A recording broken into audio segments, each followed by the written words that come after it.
Good morning and welcome to our deep dive into the experiences that we offer essentially through Bonamy Travel. Last time we looked at game drives, and then today we're going to jump straight in with walking safari, which in my opinion is one of the best ways to really connect yourself with this amazing natural world that is all around us out here on safari. I'm lucky enough to right now be about to head out on a walking safari. I'm in Zambia, in the South Luangwa, which is the heart, the home, the birthplace of the walking safari. So fingers crossed we'll see something pretty amazing. What is a walking safari? Well, a walking safari is when you are in these incredible places and you have the opportunity to get out of the vehicle from a game drive and get down on foot and walk. Sounds obvious. There are a couple of different sorts of walking safari though. There's more of a nature walk safari, and then there's more of a tracking big game walking safari.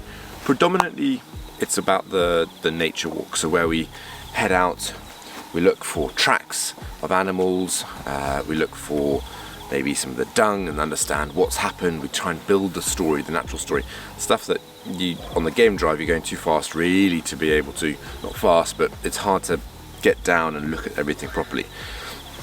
We also stop and we look at the grasses, we look at the trees, we learn these amazing traditional remedies that are made from the trees for different ailments such as upset stomachs, sore tooth, malaria, all these traditional remedies that are made from the trees. It's an amazing thing to be able to do.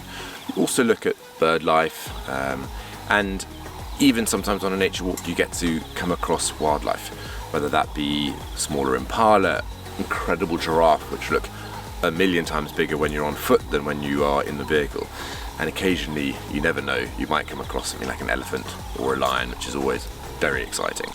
So there are also the big game walking safaris where you can head out on foot and try and track the bigger wildlife, so herds of buffalo, elephants, maybe even lions, maybe rhino. These are amazing walks. They're often very quiet, but you really slowly piece together the whole behavior of the animal and you try and find the animal.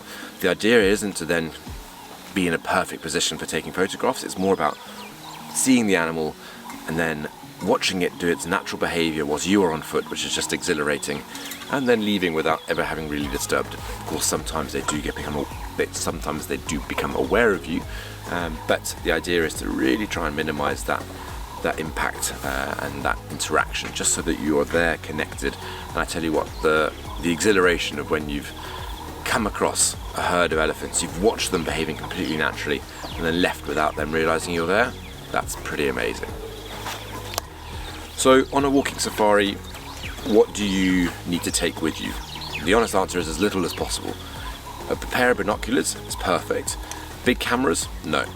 The idea isn't to be taking these big telephoto zoom lenses or anything like that. It's about just really immersing yourself in that natural experience.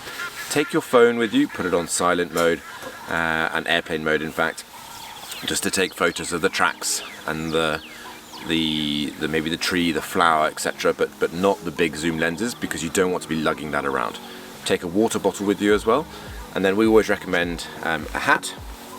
Make sure you've got lots of sun cream, and the most important thing in terms of clothing, and this is the only time really that clothing colours matter on safari, but you want to be in the more dull coloured clothes. Even this jacket might be a little bit bright. You also want to make sure that you're wearing closed shoes. So my favourite shoes are the Fellies, which I'll show you in due course, right here. Those are brilliant, and you walk, but trainers, sneakers, anything like that that's a closed shoe is great as well. So a top tip for you all whilst you're on safari is really to stay quiet. The idea is that you listen to all the sounds around you, especially if you're going through thicker areas, because that's when you've got to make sure you're really aware, just in case there's a buffalo hidden somewhere. It's not a dangerous thing, walking safari, but it's important that you keep your wits about you. A really good tactic is to cup, and it looks ridiculous, but you cup your hands behind your ears and stop every now and again and just listen. The simple act of putting your hands behind your ears really amplifies all the sounds that come into, it clarifies the sounds, but also makes them louder, and so you can hear all the different branch cracks, maybe the flap of an elephant's ears. Good top tip, that one. Thank you so much for watching this installment in the deep dive into the experiences that we offer. Stick around, and next time I think we'll be diving into boating safaris.